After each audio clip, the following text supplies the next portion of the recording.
Jaldapara national park একশৃঙ্গ গন্ডারের জন্য বিখ্যাত, তোমরা সবাই জানো। আর আমরা এই একশৃঙ্গ গন্ডার কি দেখতে পেলাম, এটাই সবচেয়ে বড় প্রশ্ন। তো চলো সবটাই তোমাদের প্রথম থেকে বলি। So hello guys, welcome back to my another new blog. অনেক দিনের স্বপ্ন বা অনেক দিনের ইচ্ছা বলতে পারো জলদাপাড়া ন্যাশনাল পার্কে জঙ্গল সাফারি করার, আর আজ সেই ইচ্ছেটা পূরণ করলাম সবাই মিলে। এর আগে অনেকবার প্ল্যান করেছি, হয়নি, বারবার ক্যান্সেল হয়ে যেত। তবে এইবার আর ছাড়াছাড়ি নেই, যাব তো যাব। মেয়েগুলোকে রীতিমতো হুমকি দেওয়া হয়েছিল, তোরা গেলেও যাব, না গেলেও যাব, কোনো রকম ভাবে ক্যান্সেল হবে না। তারপর আর কি, দেখতেই পাচ্ছ সবাই মিলে চলে আসছে। তার মধ্যে জলদাপাড়ার এক বান্ধবী ছিল মোনালি, আমার ভিডিও দেখে সে পালাচ্ছে, আর আমি ওকে টেনে নিয়ে এলাম। বললাম তোকে ছাড়া আমার ভিডিও হবে না, কারণ তুই জলদাপাড়ার মানুষ, তোকে ব্লগে দেখা বা ব্লগে রাখা বাধ্যতামূলক। এই জলদাপাড়া জাতীয় উদ্যানটি পশ্চিমবঙ্গের আলিপুরদুয়ার জেলার পূর্ব হিমালয়ের পাদদেশে তোর্ষা নদীর তীরে অবস্থিত। 1941 সালে এটি জলদাপাড়া অভয়ারণ্য হিসাবে ঘোষিত হয়। আর তোমরা সবাই জানো জলদাপাড়া অভয়ারণ্য একশৃঙ্গ গন্ডারের জন্য বিখ্যাত। এছাড়াও রয়েছে বাইসন, হরিণ, হাতি, বাজ পাখি, ময়ূর, তিতির পাখি, আরো হয়তো অনেক কিছুই দেখতে পাওয়া যায়। সব ভাগ্যের ব্যাপার, ভাগ্য ভালো থাকলে সব মোটামুটি দেখতে পাওয়া যায়। আমরা নিজেরাও জানি না যে আমাদের ভাগ্য কতটা ভালো, আমরা কি কি দেখতে পারবো। তবে তোমাদের ভাগ্য খুবই ভালো যে মাম্পি সিংহ রয় তোমাদের জন্য ন্যাশনাল পার্কের ভিডিও বানাচ্ছে। আর তোমরা একটাই কাজ করতে পারো, ভিডিওটা শেয়ার করে দিতে পারো সবার সাথে।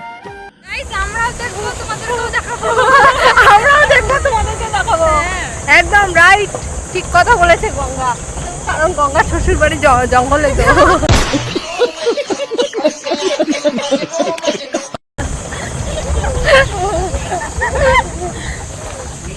দেখো, এমনিতেই চিড়িয়াখানায় প্রায় সব অ্যানিমেলসদের দেখা হয়েছে, কিন্তু একটা জঙ্গল সাফারি করে অ্যানিমেলসদের দেখার কিন্তু একটা আলাদাই অনুভূতি, সেটা ফিল করতে পারছি খুব সুন্দরভাবে।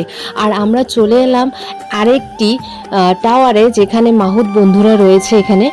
আর এখান থেকে দূর দূর থেকে অ্যানিমেলসদের দেখা যাচ্ছে, খুব কাছ থেকে দেখা যাচ্ছে না। আর আমি বলছি যে কাছ থেকে কেন দেখা যাচ্ছে না, কাছ থেকে কেন দেখা যাচ্ছে না, দূর দূর থেকে দেখা যাচ্ছে। শুধু আমরা দেখতেই পাচ্ছি যে ক্যামেরা দিয়ে যে জুম করে নিব সেটাও মানে হচ্ছে না।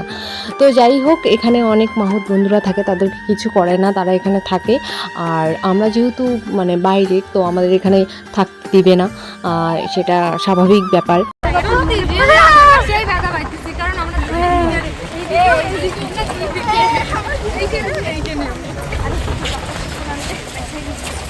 ওই দেখো জমি বাড়িতে লোকগুলো কাজ করতেছে।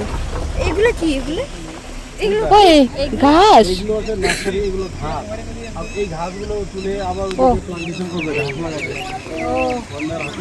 প্রকৃতিপ্রেমী মানুষদের জন্য জায়গাটা অসম্ভব সুন্দর। আমি বলবো যারা জলদাপাড়ার আশেপাশে আছো তারা অবশ্যই একবার করে ভিজিট করতেই পারো, তোমাদের অসম্ভব ভালো লাগবে আমার মনে হয়।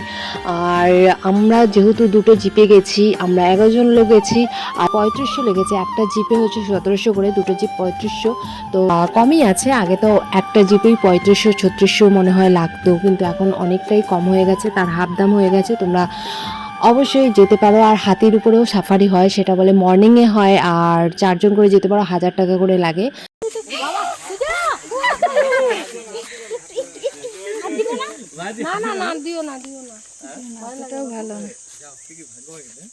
গাইস, আমাদের পথপ্রদর্শকরা এবার নিয়ে এলো জলদাপাড়ার বিখ্যাত বাংলো হোলং বাংলোতে, কিন্তু দুঃখের বিষয় সেই বাংলোটি আর নেই। কিছু মাস আগে পুড়ে ছাই হয়ে গেছে, দেখতে পাচ্ছ এখনো সেই পুড়ে যাওয়ার কালো ছাইগুলো রয়েছে। আমি যতদূর শুনলাম বাংলোটিতে সবসময় লোক থাকতো, এটি বিশেষ করে প্রকৃতিপ্রেমী ও বন্যপ্রেমী মানুষদের জন্য তৈরি করা হয়েছিল। যারা বাইরে থেকে আসতো তারা এই বাংলোটিতে স্টে করতো, এখানে তারা রাত্রিবেলার ভিউটা নিত, আর বন্যপ্রাণীরা এই বাংলোটির সামনে আসতো, তারা সামনাসামনি দেখতো রাত্রিবেলা। তবে এই বিখ্যাত বাংলোটি পুড়ে যাওয়ার সঠিক কোনো কারণ আমার জানা নেই, যদি কেউ জেনে থাকো তাহলে অবশ্যই কমেন্ট সেকশনে কমেন্ট করে বলো কি কারণে বাংলোটি পুড়ে গেছে। তারপর পাশেই একটা নদী দেখতে পেলাম, আমার আর কি, চলে গেলাম নদীর জল ধরতে, কিন্তু আমাদের পথপ্রদর্শকরা জল ধরতে দিল না, তো আমিও আর ধরলাম না, চলে গেলাম আরেকটি লোকেশনে, যেখানে তোমরা দেখতে পাচ্ছ বড় করে একটা বোর্ডে লেখা জলদাপাড়া ন্যাশনাল পার্ক, আর সাথে অনেকগুলো অ্যানিমেলসের ছবি। তবে আমরা এখনো পর্যন্ত কিন্তু একশৃঙ্গ গন্ডার দেখতে পাইনি, জানি না পাবো কিনা। তবে তোমরা কিন্তু দেখতে থাকো। ভিডিওটা ভালো লাগলে অবশ্যই লাইক কমেন্ট শেয়ার করে দিও। যারা আমার ফেসবুক পেজে দেখছো তারা অবশ্যই আমার ফেসবুক পেজটা ফলো করে দিও, আর যারা ইউটিউব চ্যানেলে দেখছো অবশ্যই ইউটিউব চ্যানেলটি সাবস্ক্রাইব করে দিও। এরপর আমাদের আরেকটি টাওয়ারে নিয়ে আসলো, যেখান থেকে আমরা দেখতে পেলাম অনেকগুলো অ্যানিমেলস। এগুলো গন্ডা দেখে যাচ্ছে, গন্ডা দেখে পায় নাই। ময়ূর, ময়ূর অনেকগুলো, ওই যে যেখানে যেখানে হেঁটে বেড়াচ্ছে খালি ময়ূর। দেখলাম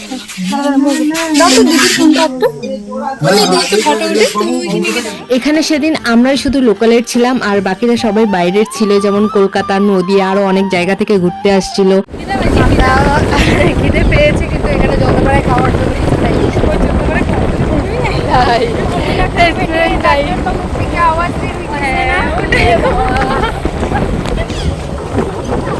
গাছগুলো কিভাবে পড়ে আছে, ঝড়ের মধ্যে পড়ে গেছে গাছগুলো। একটা গন্ডারকে দেখতে পাইনি গাইস, গন্ডারকে যদি একটা দেখতে পাইতাম, মানে অল্প একটু দেখতে পাইছি, বাচ্চাটা দেখতে পাইছি, দেখতে পাই নাই, মুখটা দেখতে পাই নাই, ঠিক আছে। তো প্রকৃতির মাঝে এরকম বাবা